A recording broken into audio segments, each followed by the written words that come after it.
Hello, hello. We are going to give it a couple of seconds here so folks have time to log in. I'm very excited about today. I know we're going to learn lots today. If this is your first time with us, my name is Sadie Uribe, and I'm the Los Angeles media producer for the Los Angeles Regional SBDC Network. The SBDC is a national program with over 1,000 locations across the country, helping to stimulate economic growth through business advising and development. The LASBDC offers no-cost services through funding provided by the U.S. Small Business Administration, SBA, and from the California Office of the Small Business Advocate. It's your tax dollars at work. The Los Angeles Regional SBDC Network operates 7 service locations throughout Los Angeles, Santa Barbara, and Ventura counties. Our services are also offered virtually. We are here to help. We empower small business owners by offering tailored solutions through personalized one-on-one business advising, cutting-edge workshops, and comprehensive programs, all provided at no cost. We are dedicated to supporting your entrepreneurial journey every step of the way. Lori, I'm not kidding. I'm very excited about today. We are going to learn a lot. And I was wondering, Sadie, do you say that in your sleep now? Because you say it so much and you say it so well. I'm assuming that during the night, sometimes you hear it in your own voice. Would that be true? You know, it's always the and I don't know if folks know this or not, but we always have like a little prep call before we start these Zooms, and it always sets the intention. And so, like today, like that's why I'm really excited. I feel like I'm like, yes, today is the day to get all our ducks in a row, pre-plan for the future, because we're doing it with David today. But Lori's gonna give us even more information before we start that. We are, yes. And I am going to go through my intro rather quickly because I do want to allot plenty of time for my conversation with David. Having had experience with him on the show before, there are tons of questions. So please go ahead and get any questions in the Q&A. You don't have them now, you don't know what. But throughout the show, put the questions in the Q&A. I will be looking at it. And good morning. I see all my good friends in the chat. So if you're new to the show, welcome. The chat is where everybody talks amongst themselves and has a wonderful time. Q&A is where I look for questions. So with that, I don't even think I've updated oh yeah, Sadie, I didn't even get to update this. Guys, I have been so busy. It's incredible. But I have my March dates out for my session 1, 2, and 3 of the financial literacy. Sadie, if you don't have that, let me know. I'll stick that in the chat, but that's coming up. And I do have the best legal structure and tax advantages coming up at the end of February. I've kept the last slide the same too, because I want to make some announcements. Now we have 1 week left in February, and Chris, who's probably joining us this morning in the chat, she's with us most days from Topper Packaging, is going to come on and talk about her company. And I said this last week, what I love, I mean, there's many things about her story. There she is. There's many things about her story that are really interesting.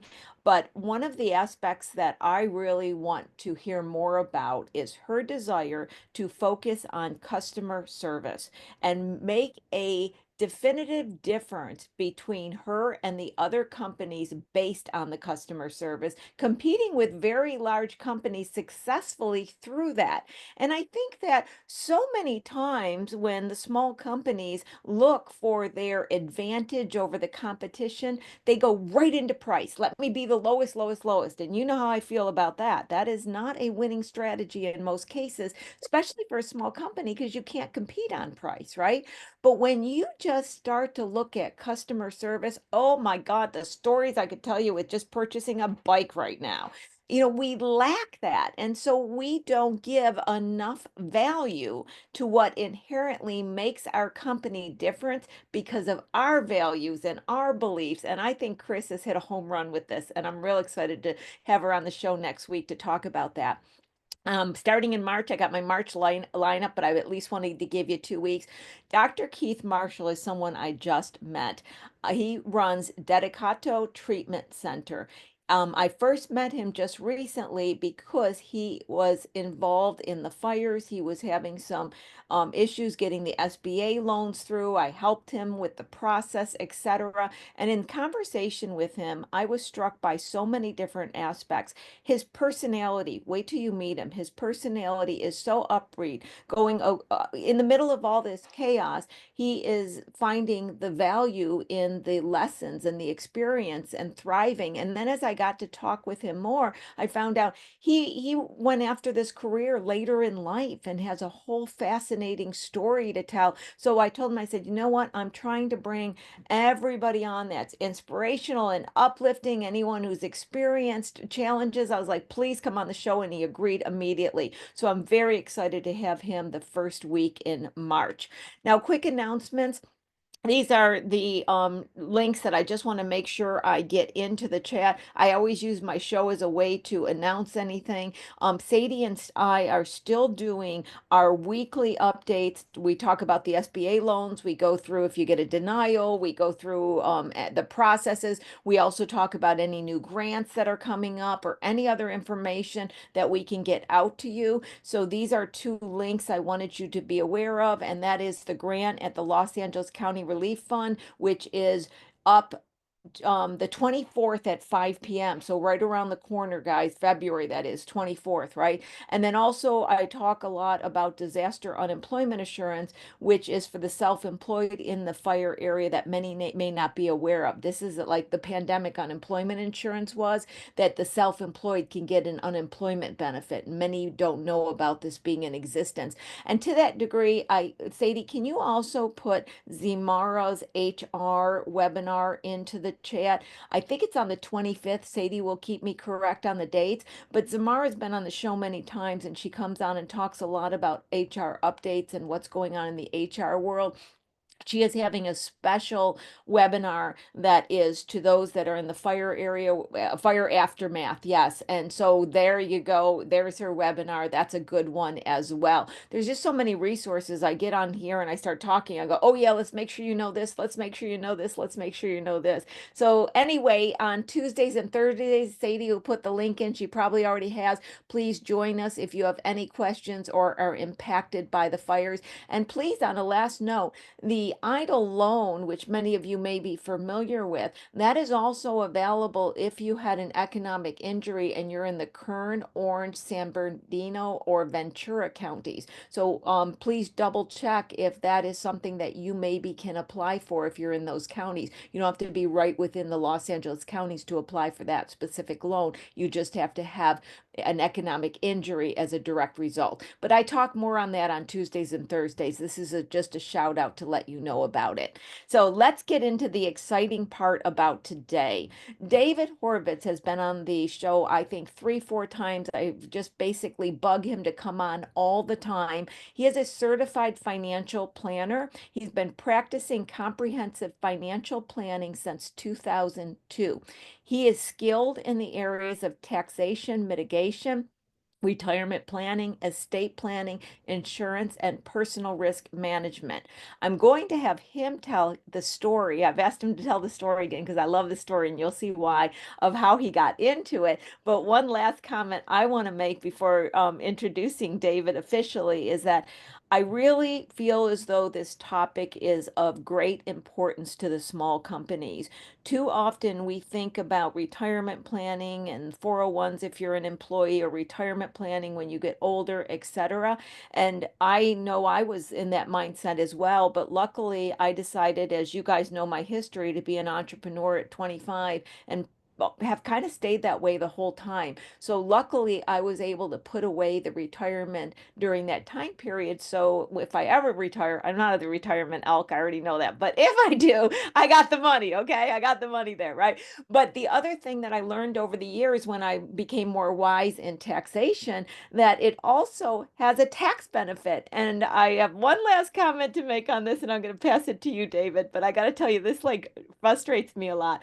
I have so many people, and mostly the younger generation, sorry, not trying to pick on you guys, but they contact me through the SBDC and they're looking for these elaborate tax strategies and they want this company and an umbrella under here because they got on social media. It's not their fault. They got impacted by social media on these sexy, wild, weird strategies. And I have to say to them, first of all, you're not making any money, so there's no tax. But I swear, I know a lot of millionaires because of my banking and investment banking background, and I even have been around a billionaire, okay? And they don't talk about these fancy, weird, elaborate tax strategies like the people who don't have any money do. But my point is, they underestimate the power of a retirement, a good old plain Jane retirement fund for tax strategies. So that's my intro to today's show. But David, welcome. And I am going to ask you this question because I love this story. How in the world did you get into this? Please introduce yourself and tell us the story. Well, thank you so much, Lori. It's nice to be back, and hello, everybody. Uh, Good morning. I and apologies in advance. I'm working from the home office today, and I have my business partner right here in the back. Uh, and so, should a UPS truck or something pass by, she's going to let us all know. So, if that should happen, again, my apologies. Um, but thank you again, Lori. And just before I do tell a little bit about my background and story, I do want to comment on something you just said. And you always say such amazing things that trigger something in my mind that I want to remind everybody about. And you're right, in terms of the tax schemes, um, it's really about simplicity. And the wealthiest people are the ones that have kept it as simple as possible. Granted, taking advantage of available tax advantages and retirement plans, for example, to them, but without trying to get complex with offshore corporations or captive insurance or any of the things that the internet promises to Yep. us. So yes, you're absolutely right. Always save something, and after a while, it'll amount to quite a bit of money. And then a little bit about me. So I haven't always been a financial planner. I've been one for about 25, 23 years or so. Um, but before that, my first career out of school was a teacher. I taught fifth and sixth grade, mostly math, and I just loved it. I did it for 10 years. And towards the end of my teaching career, my grandfather, who was my hero, passed away. And my grandmother said, your grandfather died, and he left me some money and some other real estate and personal items, but no instructions. And I need somebody to tell me what to do and how to deal with this. I have stockbrokers calling me and lawyers calling me and a CPA who says he's done our taxes for the last 20 years and I've never met him. And I'm supposed to make all of these complicated decisions in the most stressful time of my life, and I don't know what to do. And I said, well, I'm a teacher. I don't know what to do. And she said, well, if you don't know this stuff, go learn it. So I enrolled in personal financial planning courses at UCLA Extension at night. I taught during the day. And every week I would go visit her on Sundays and say, I got it, Grandma. This is your IRA, and this is how it works. And this is we need to talk to this guy, and we don't ever need to talk to that guy. And uh, week after week, my knowledge accumulated, and I thought, well, I think I could do this on as a full time career, and I slowly made the transition. Happily, my grandmother's 99 years old. I still see her every Sunday. Um, we don't go over her finances anymore because she's not that interested. She's much more interested in talking to me about cats. So that's how we spend our Sundays. But that's my background, and I want to say that, and I think it's something you've mentioned before as well, Lori, is that I I'm really grateful for my background in teaching because it enables me to um, explain these complex financial subjects in ways that are a lot easier to understand. Because without being condescending, I see all of my clients as my former fifth grade students who need to have things explained to them in ways that are accessible. And too often, people in my industry, either because they think it makes them sound intelligent or they're afraid that they're going to condescend to their clients, talk way over their heads, and nobody wins. It's so true. It's so true. We were talking before the show that part of the reason I think that I can explain finance so clearly is when I'm talking with somebody, I'm seeing myself younger, struggling with math and not understanding it. So I'm talking to myself, trying to make myself feel comfortable each time. But I love that story. I love it because it shows where you came from and it shows the love you had. And I tell you, I was just thinking, David, on a side note, I want your grandmother on the show. Can we do a show with your grandmother where we just talk to somebody who's 99 and say, what should we know? I mean, I feel like if anybody who's 99, they've got so much wisdom. I just, if she ever wants to come on the show with you, she is an immediate guest. I will push somebody aside to have grandma. Don't you think, guys? Don't you think in the audience we need to have grandma on the show?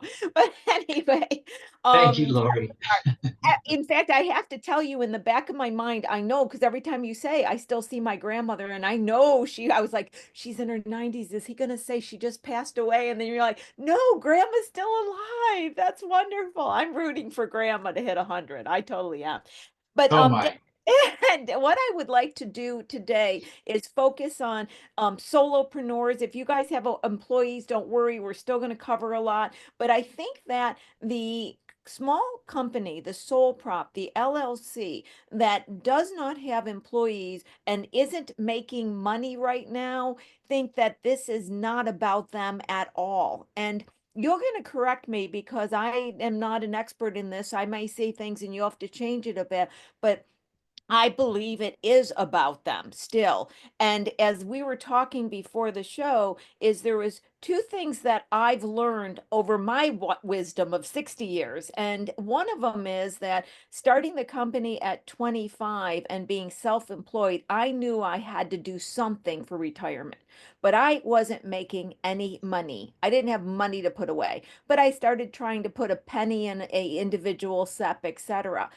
As I started making a little bit of money, and I remember this so clearly, my tax person said to me, well, you owe X amount of dollars to the IRS. It was still a small amount. I don't know, maybe it was 4 or 5 thousand. They were like, well, if you put, and I can't remember the numbers, but like if you put 1,000 here, you'll only owe 4,500. So it wasn't a dollar to dollar match, but I'm like going, why do I even want to pay them 500 more when I can put some money away? Then I realized every time I put a penny away, I took it from Uncle Sam. Okay. That's how I looked at it, David. And today I maximize because I have the 401 individual through my company and I'm older, I could put 30,000 in this year. This is 30,500 actually. 30,500, exactly, 30,500. And this is a huge, huge reduction to the amount of taxes I pay. So I am going to leave it with that. That was just to share with the audience my own personal experience as to why I think this is so important to understand. So, David, I'm just going to pass it to you and you take it wherever it makes sense to go. Sure. Okay, well, very good. So the way I like to think about retirement planning is that uh, the government provides an incentive through tax reduction for people to save money for retirement. It reduces the burden on the government to support people during their retirement years if they've saved something for themselves.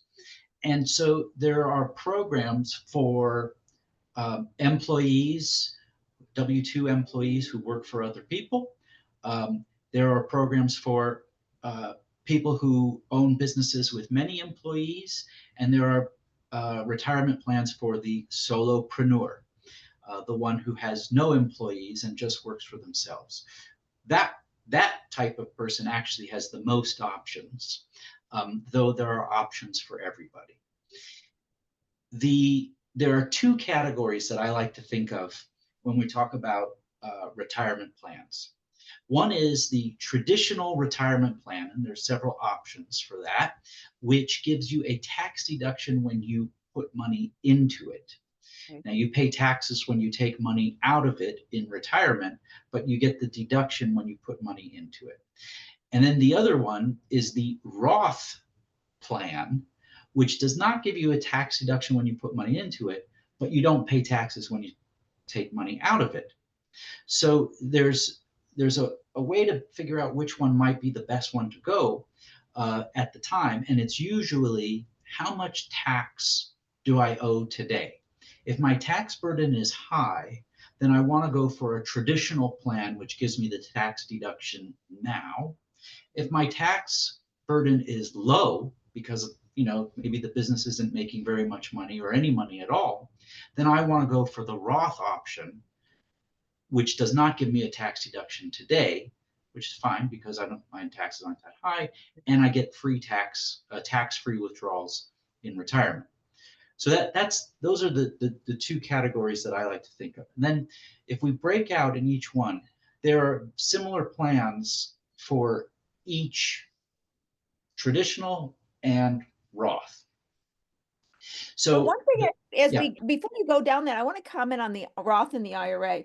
One of the things that I thought was interesting about it is that I had always heard that, tax savings before, tax savings after, and it was once again not understanding things. You comprehend it, but you don't see it in application, right? So for some reason, because I've been all over the board through my life, I had a Roth. I put money in the Roth, and I can't say I knew what I was doing, but I put money in the Roth, and then I put money in a 401, and then I had a brokerage, which is basically after tax, right? And I put a lot of money in that. And I just want to add this bit of information for an understanding.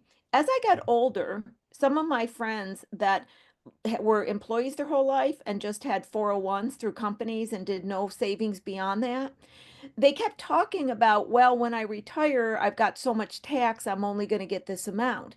And I wasn't to that thought process yet, but I was like, interesting. Okay, they're upset about this. This is a worry. Well, how's that going to work for me? So then I went into my overall savings and I went, but wait a minute, a good portion of mine is already got taxes on.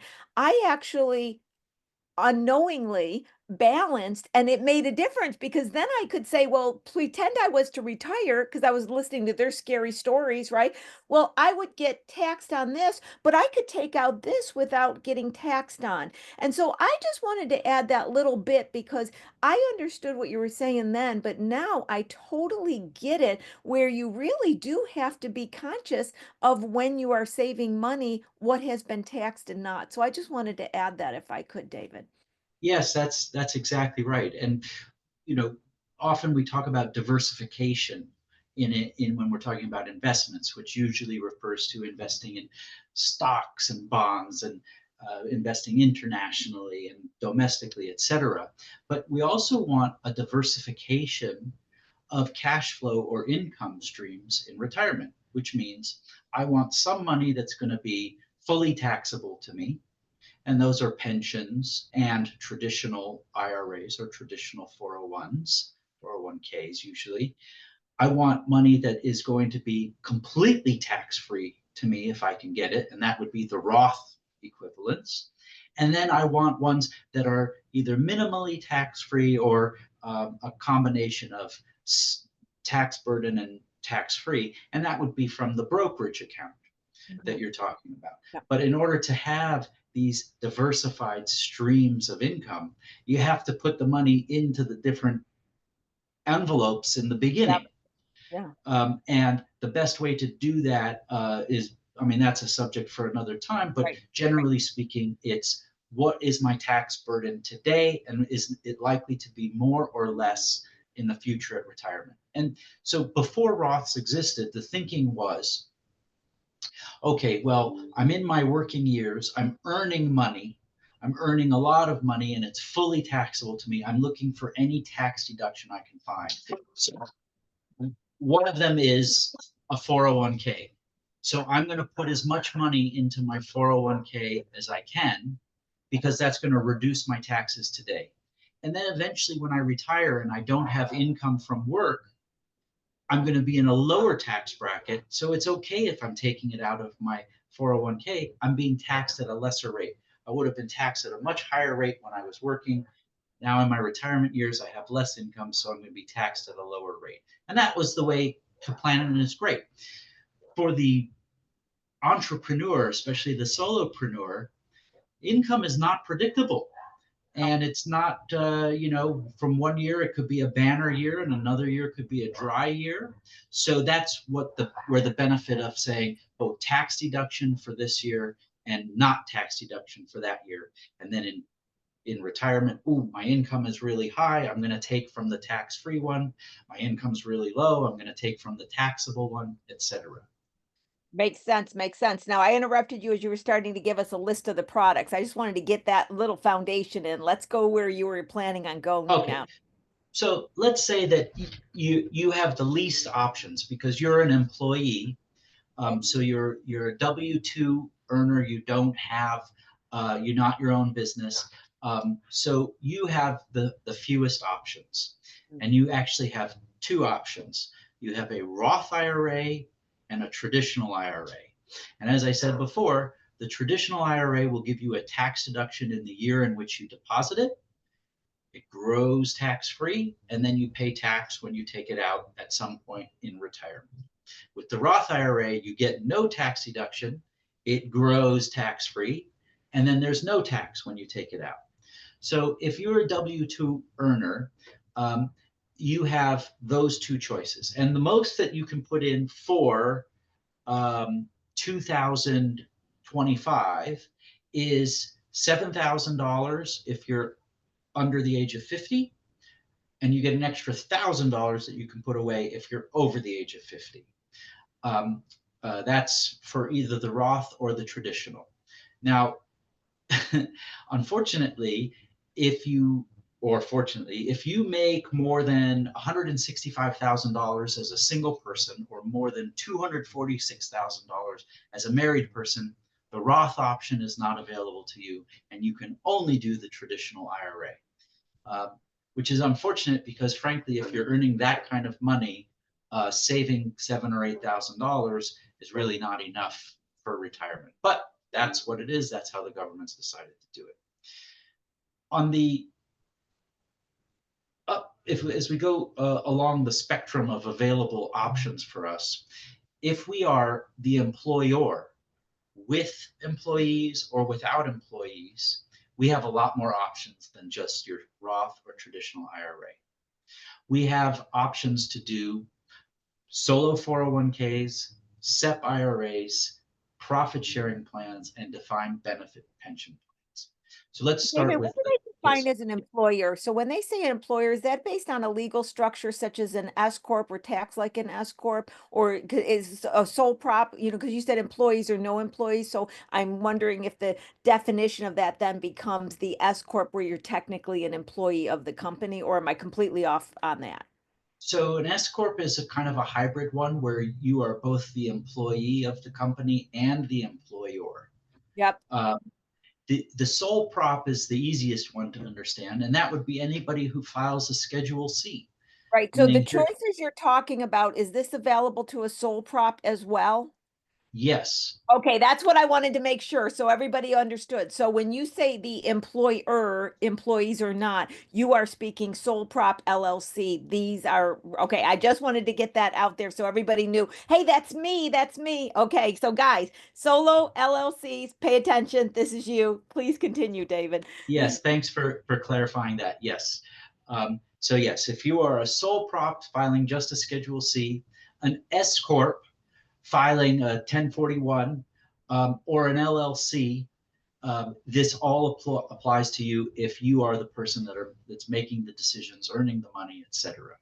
And so we have a spectrum of retirement plans. Now, the thing on this spectrum of retirement plans is that the more complex they get, the more you're able to shelter. However, the requirements for tax filing and record keeping and maintenance of them usually get more expensive and more onerous. The simplest one is the SEP IRA. SEP, SEP stands for Simplified Employer Pension, meaning that this is I'm usually a sole practitioner, and you frankly wouldn't want to do a SEP IRA if you have employees, though you can. And it requires no additional filing. It just requires opening an account just like an IRA, but with the SEP IRA, you can shelter up to 66,000, they raised it, 70,000 a year, or 20% of your net income, whichever is Okay. less. So Gotcha. when you get to about $350,000 in income, that's where 20% and 70,000 are the same. So whereas with the Roth or the traditional IRA, which allows you to shelter 7 or 8,000 depending on your age, this one allows you to do 10 times as much, 70,000. It's terrific, and it requires one account application and no additional disclosures to the IRS or filing like that. So clarification, when you say shelter 70,000, you're not saying you can put 70,000 away a year. That's a total amount in there. Can we clarify the word shelter and 70,000 to the audience? Yes, so shelter meaning protect from tax in this year, and it's annual. Oh, okay. So So you can if put 70,000 away a year into this. Guys, did you hear that? Not that you're gonna have 70,000, okay? But this is, even if you had over 8,000, you're in a better game suddenly than being a W-2 employee. There you go. That's correct, yes. So if hey, my solo business has done really well, and I'm making $350,000 this year, I can take 70,000 of that 350 and move it right into my SEP IRA. It gets saved, and now my income drops from from 350,000 to 280,000, and I'm only going to be taxed on that 280. The 70,000 is sheltered from that tax, and it grows tax free until I take the money out. No, and why this is so important too, David, is what I'm seeing is a lot of solopreneurs with their own skill, starting these companies, and they're working out of their home. Therefore, their infrastructure cost is very low. So, if you will, their revenue, the amount the clients pay them, is not that much difference from the net income. They can start a company and fast forward to 50,000, 60,000 net income quickly because they're selling hourly rates and they don't have the infrastructure. So that's why this is so important. I wanted you back on because I'm seeing people start a company as a solopreneur, whether they're web design or what, they do a bunch of hours or they're a consultant or a physical therapist, you name it, they're in that right away and not thinking in these terms. So thank you. I just wanted to add that thought to people in the audience.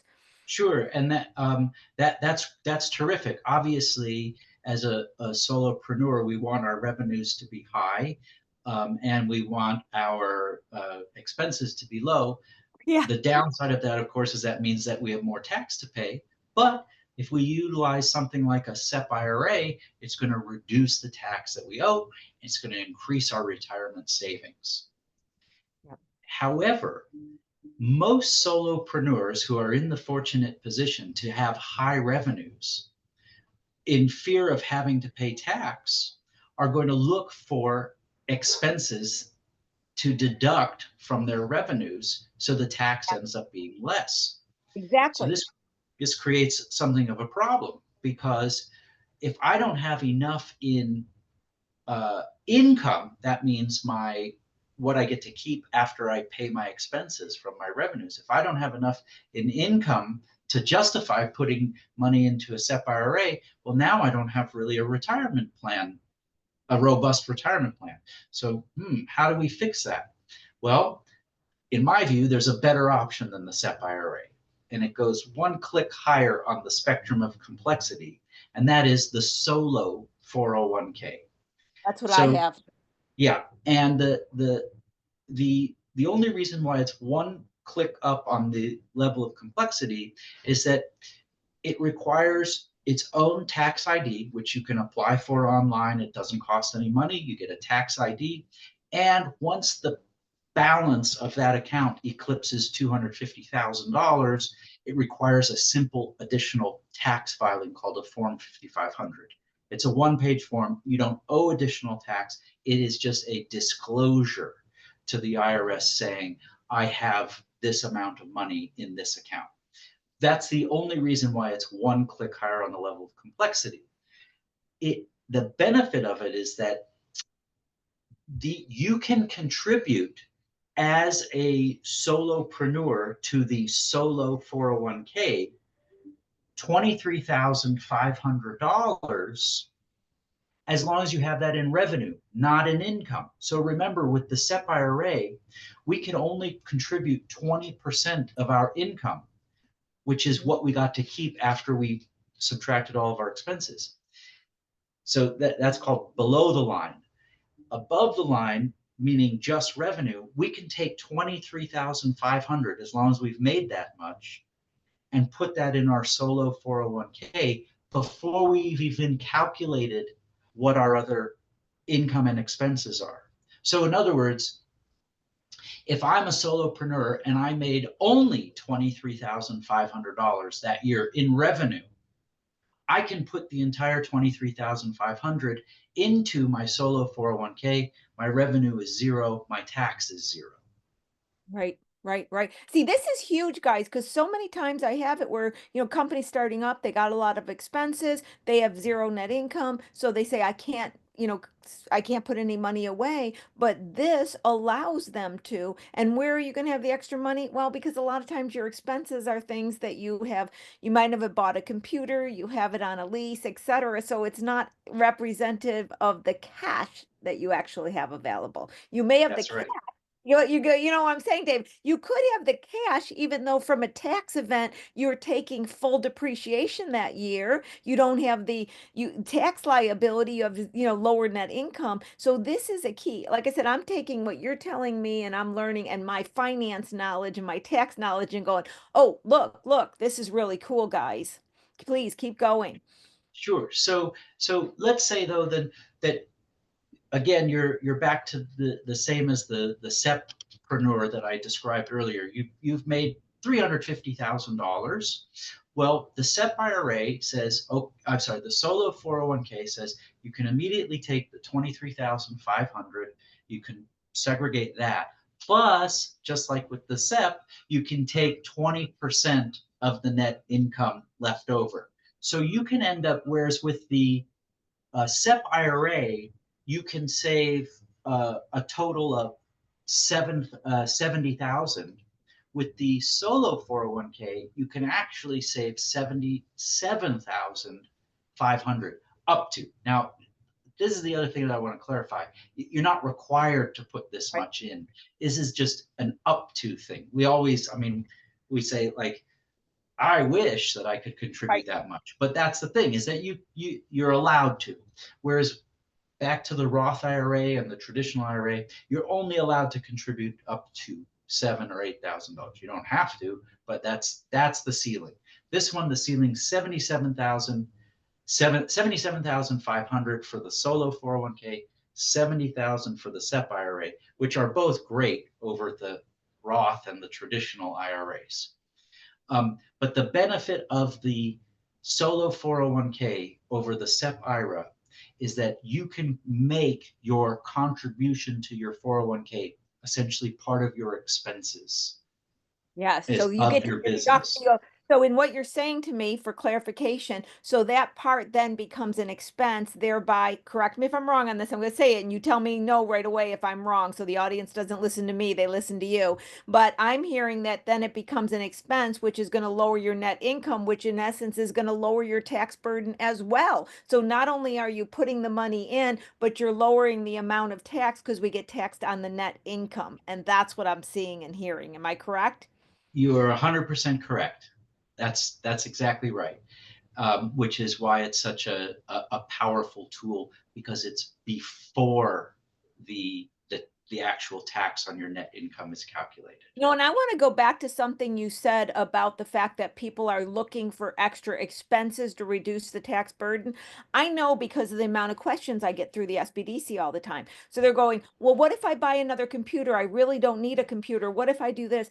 I think that today's tax preparers are looking at things as just putting numbers through. They're not doing the due diligence to say to their clients, do you have a retirement fund open? You could do this if you put the money in here. They're not giving it to the individuals, and the younger entrepreneurs aren't thinking that way. All they understand is deduction. So it's really an opportunity to say, don't try to get expenses that aren't helping the company grow just to get the tax deduction. Look at these type of tools which get you where you want to go, but benefit you greatly. Did I say that okay? 100%. And the way that I like to think about it is that you have expenses that are attributable to your business that are necessary expenses, insurance or rent or the supplies, whatever they are. There's no getting around those. Then you have the expenses that you can shift towards the business, like maybe your cable bill or your phone bill, which you can justify as being part of the business, even though you also use it for personal reasons. So that you were going to pay it anyway, you might as well get the tax deduction. But the best one is the expense of a retirement plan, which is an expense to the business. It's a cost to the business, but it goes directly into your own pocket. So it's not like, oh, I get to enjoy Netflix because my business pays for it. That's wonderful. But even better is this dollar that's attributable to the business as an expense is actually going to pay me as an employee of the business, which I happen to be, which I happen to own. So that's the real savings and win. And it's a double tax benefit for these retirement plans because you get the tax deduction for the non-Roth ones. You get the tax deduction for the year in which you put it away, and then you get the growth of it escapes tax. Whereas in an individual brokerage account, like what you have on one of your choices, you're paying tax on dividends and interest received. And every time you sell something in there for a profit, you pay tax on that. As long as this money is inside the 401k or the SEP IRA, it is sheltered from that tax until you And I take it. know that on even, and the problem with the broker is even if you want to switch a stock for a reason that you want to get out of that stock, if and I get hit all the time with the damn capital gains. I just do, and I'm always trying to work around them. I want to go back and ask a quick question. So say I set up one of these and I have my business and my business closes. That's a question that Chris asked, and that's a real reason because many people, for many different reasons, decide to not go forward with their company. Is this set up under the company? Is it set up under the person? How does that work? It's a great question. Well, it can be set up under the company or under the person, but either way, it's never lost, even if the company goes away. Okay. So technically, what happens is if anybody's ever been an employee before at a place where there's a 401k and they go to another company, they get to keep their 401k money. They have the choice to roll it into the new 401k if that's offered at a new company, or they can roll it into an IRA. Either way, it's a tax and fee-free transaction. You still get to keep your money. Gotcha. That's perfect. And over the years, I had like a Roth because it was popular then, an IRA and all this. So I eventually just rolled everything over because I had all these little pieces all over the place, and I wanted it to be under just a couple umbrellas. So it was very easy. I happened to be through Vanguard. I'm not saying Vanguard's good or bad. I can say on both sides of the, in 1 second, right? But there's only so many large institutions that handle these types. So you don't have a plethora of choices, more than you did, but I've been with them a long time and it was pretty easy to do. And so I love this information because I really feel as though we have dug deep into the fact that the solopreneurs have this at their discretion. And right before we leave that, I just want to bring another point you said. Even though we're talking about 70,000, even if you're paying in 1,000 and you can pay in portions of that in, it counts. It doesn't harm you. Why buy something expense that you don't need? And so in that, David, can we talk a little bit, because Will also has a question of the S Corp tax status. And I want to chat about that because so many are looking at becoming an S Corp because of the tax benefits. So outside of the 401, and if that changes at all, I always, express from my enrolled agent, hat, right? Too many people are becoming taxed as an S corp that are under the net income that don't realize the real benefits from a tax. I'm not talking about retirement, from a tax is a definable net income every single year. Otherwise, you're just paying for the W-2 and the admin, and you're actually not benefiting. So I always have to express that. Now, I used to believe that, because maybe it was true at one time, or maybe it's just because of my limited focus, that being the S corp, which makes me an employee taking a W-2 reasonable salary, allotted me the ability to have a different type of retirement program that somebody that wasn't that structure couldn't have. I don't know if that's even true. So can you lighten us on how that structure works with retirement? Sure. One of the ways to think about what structure one should have as a solopreneur is you need to think about it with two hats on. One hat is the tax hat, and I'll explain that in a second, and the other hat is the liability hat. And that means that um, as the owner of a company, you are liable for damages that your company might cause to a customer or to a vendor or anything. And the benefit of the liability protection from either an S Corp or a C Corp or an LLC is that whomever has been harmed by that company is only entitled to the assets of that company. So if I, as an individual, have $10 million in the bank, David Horvitz has $10 million, but my S Corp or my LLC or my C Corp only has $100,000, and for whatever reason, one of my dishwashing detergents that I sell broke somebody's machine, and or their restaurants machines, and they want to sue me for $1 million for damages. They can only sue me for $100,000. That's what my company has in its assets, and so after that, the company's done. But I, as an individual, still get to keep my $10 million. That's the benefit of establishing your business through an entity, LLC, S Corp, or C Corp, versus just being a Schedule C sole proprietor. Now, in many cases, being a sole proprietor is just fine. So, for example, if my business is a personal organization and I go into people's homes and I organize them, it's not likely that I'm going to cause some kind of damage where I could be sued for millions and millions of dollars. So it's okay that I don't have that protection. The other part about it is the tax. So S Corps and C Corps and LLCs as well have certain tax advantages that a sole prop does not have, and vice versa, in that the S Corp and the C Corp and the LLC have certain tax obligations, or at least filing obligations, that the sole prop does not have. And that is that if I am the owner of an S Corp, an LLC, or a C Corp, I have to file at least two tax returns every year.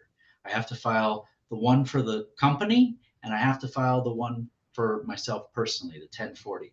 If I'm a sole prop, I don't have to file the one for the company. I just file a Schedule C, a special section on my individual. So my costs are already reduced. Again, it's the trade-off from the liability standpoint, plus the tax advantages.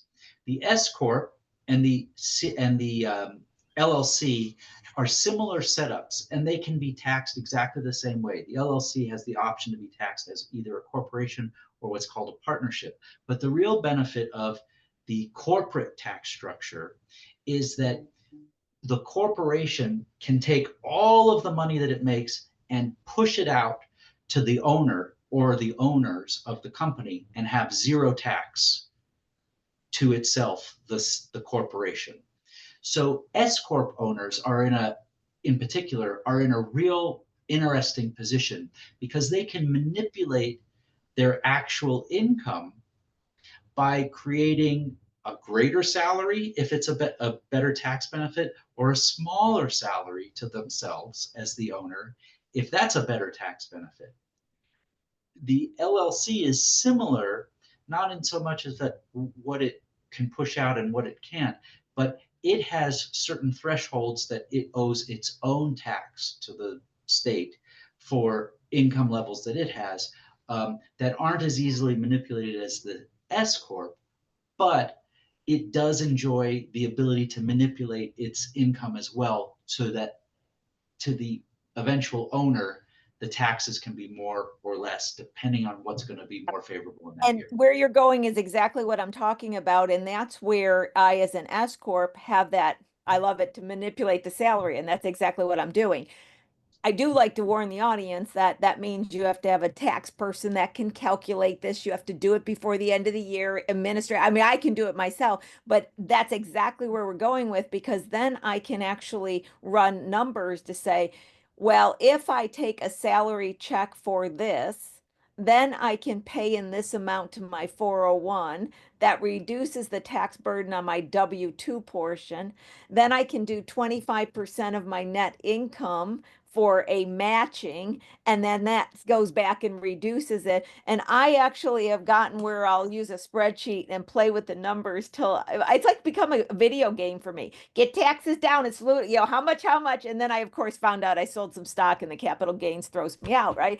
But I am doing the same thing, and that's what I'm speaking with, and that's what I thought maybe the S corp was the uniqueness in it. But you do have to have a certain amount of net income, otherwise you're just burdened with the admin. Am I on the right page with what you're saying? Oh, yes, 100%.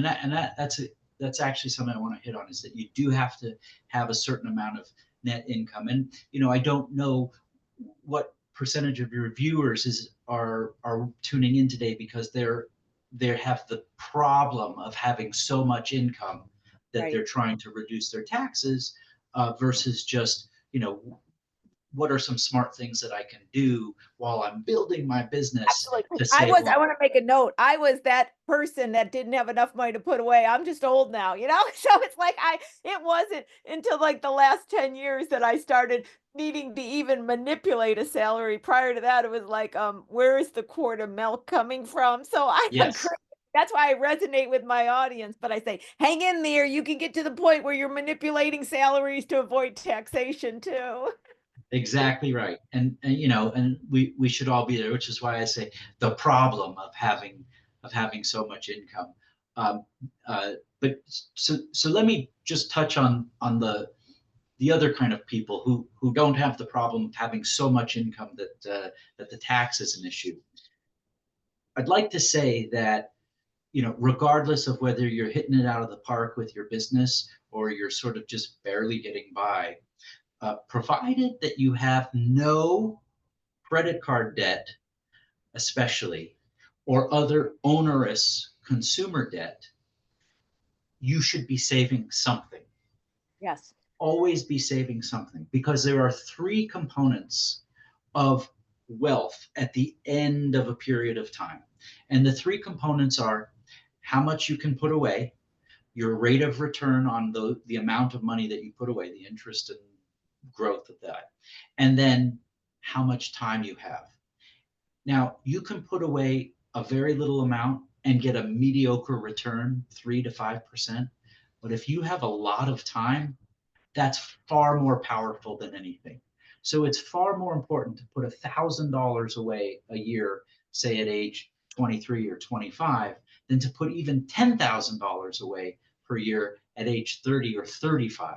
That $1,000 is going to be worth far more at age 65 than the 10,000 at age 30 or 35. So I just want to emphasize that. But before you do that savings, it is imperative that you get rid of high interest rate debt, particularly credit card debt. I can't agree with you enough on that. Um, as a child, I would have said the unfortunateness, but as an adult, I grew up in a family that thought we were still in the Depression. I grew up in the country and my grandparents went through the depression and they were farmers and they struggled. So my mother and father both were in that experience. My mother and father didn't get the news that the depression was over. So Mhm. I feel like I grew up a child still in the era of depression, even though my parents were making money, right? So I had this belief that I had to never take on debt, had to pay for cash, and everything was going to disappear immediately. Not a good mental state to come from, but a really good financial state, right? Well, part of my ability to and need to manage it is that I have no credit card debt because I was always afraid of it, and I have no other debt. And then also, I live still like I was in the depression. I live very, very way below my means. I just do. I just never really fell in love with materials. And so it's all about lifestyle choices as well. I wanted to come back and talk about something kind of strange on that. And I am not saying anybody should live like I am. No, no, no, no, no, no, I'm not. But I think it's important to understand where we are financially and what we owe can own us, and it doesn't put us in a good mental position. So I thank you for saying that on credit card debt. Yeah, it's insidious. Yeah. Um, and there are wonderful um, organizations. I actually sit as the vice president on one of them that make interest-free loans. They're not grants, but they're just charities to reduce the burdens, the financial burdens of the clients who see us to zero interest debt, and that can be a real life-changing transaction for people. It is. And going back on that, talking in the small business world, and this is one of the things that I know people are like, Lori, you're going on this again. But that's why I'm always talking with people about doing these, what I call their financial models from my CFO background, their financial models that tell you whether or not the business idea has the profitability you believe. Because David, so many of our today entrepreneurs are confusing passion with just let me put it on my credit card because it will get me there someday. And that someday doesn't come because it was financially flawed at the beginning. I know we're getting off topic here, but I think it's also another good topic to discuss because it lines up. How are you going to have money to invest if you make good decisions in the process and don't get so caught up in the business model that you fall in love with it? I always say, don't fall in love to the point you create delusional ignorance within yourself. Yeah, the funny thing, a friend of mine said, he says, you know how parents always say, follow your dreams to their kids? What they really should say are, what are your dreams? And depending on what the child says, they should either say, follow your dreams or abandon your dreams. And it's, It's so true. It's so true. unfortunately, it's true. Yeah. We've been, especially, parents lovingly try to prop up their kids to say you can be everything and you maybe be able to be a lot, but you can't be everything and you can't be everything all at once. And I think that the mature understanding is choosing what's in alignment with everything in your life. And that also includes the financial opportunity. Because I always say, David, like it or not, we're still in the 3D Monopoly game. That's still Earth, the 3D Monopoly game. And until we get out of it, we got to play the 3D Monopoly game. 100%. Well said. Well, like I said, I just thank you we had a huge audience on today listening to your messages, and Sadie has continuously put your information in there. You're just such a wonderful person. I say that because I've gotten to know you and I just adore you and your grandmother, okay? But you have such a great message, and if we can have some people who watch the show today walk away with, of course, Lori's soapbox. Maybe I should take one of Lori's financial literacy classes and do one of these models so I really see if I can be profitable and take down that credit card debt. And then David's message, even if you have a little bit of revenue and you can put a couple pennies away. And I'll end with this because you always correct me and I always forget. Was it Ben Franklin that talked about the penny earned as a penny saved? Or what is the truth on that? Was it Ben That Franklin? was it's attributable to Ben Franklin, where a penny earned is a penny saved, or a penny saved is a penny earned, and Yeah. and it was supposedly Albert Einstein who said the eighth wonder of the world is compound Compound interest. interest. Because I know people get it confused, and I thought, I mean, you got to listen to Albert and Benjamin, right? Especially Albert. If Albert says compound interest is it, I think we got to go with Albert. What do you think, David? Hard to argue with that guy. I agree. It's very hard to argue with that guy. Well, guys, reach out to David, get more information. I keep saying, and I say this quite a lot, and it sounds like it's a cliche statement from me, but there's a lot of great meaning in it. And that is, I tell people it's time to take our power back. And when I say take our power back, I mean on an individualistic nature. Understand what's good for us as a person, as a being, figure out what makes us happy, figure out what makes us financially secure. Um, I'm gonna get this wrong, but I just like heard some country and western song was on in the background, and it said something like, "I know rich doesn't bring happiness, but it sure beats being poor." You know, it was some words like that, and I was like, isn't there some truth into that? And we don't have to own everything, but we can create a comfortable life within the ability to sell our skills and talents to the marketplace.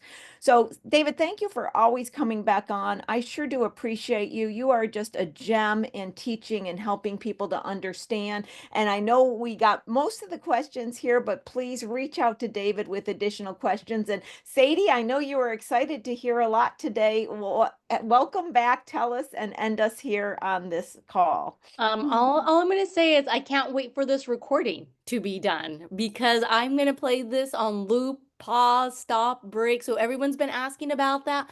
Um, I already put the link in there, but I'll put it back again because this is that webinar where you're gonna have to watch it and stop at those key moments. And I saw you doing notes, Lori. I was, because I was staying up. I was taking notes. And it's true, David. We had people in the chat asking when the recording would be available, and we didn't even finish the show. Sadie, I don't think I've ever had that happen before. I was getting ready to answer, and I saw you answered right away. Well, get the recording up. I mean, you know they're finding it a gem if they're asking for the recording while you're in the middle of the show. So that just goes to show what a wonderful show. Any last thoughts, David, that you'd like to leave with the audience? Well, I again, Lori, I just want to say thank you. You said very nice things about me, and I want to just say it takes one to know one. And I think that you're doing a wonderful service for all of your viewers. And it's unfortunate that financial literacy isn't part of the traditional educational canon, and it should be. And so, hats off to everybody who's on and trying to learn more. Keep doing it. And yes, a little bit saved over time can really create financial freedom. It's a powerful, powerful thing, whether you do it through a retirement plan or a traditional just savings in the bank. Retirement plan is better, but keep doing it. Stay in the black. Yep, it's so true. You know, now being 60, I being self-employed most of my life, I worried most of my life. Am I going to make it? Am I going to? And I'm not going to say I didn't screw up a lot, David, but luckily I screwed up less than I got it right. You know? And you know, you and I that's where I'm coming from going, and I can see myself throughout the years, and that's how I am like trying to share my information, because like, guys, I screwed up a lot, but I got some things right, and you can get right now as well. So with that, everybody, I want to say thank you so much for being here. David, thank you for coming again as the guest. As always, Sadie is going to stay behind to make sure you get the information on the chat. You can reach out to me directly if you want to. You can reach out to David. She always stays a bit. But for me, it's time for me to go. So I want to thank you, everybody, for being here today. If you were new to the show, my frequent flyers, for watching Small Biz Talk with your host, Lori Williams. And I will see everybody next week. Bye, everybody. Bye.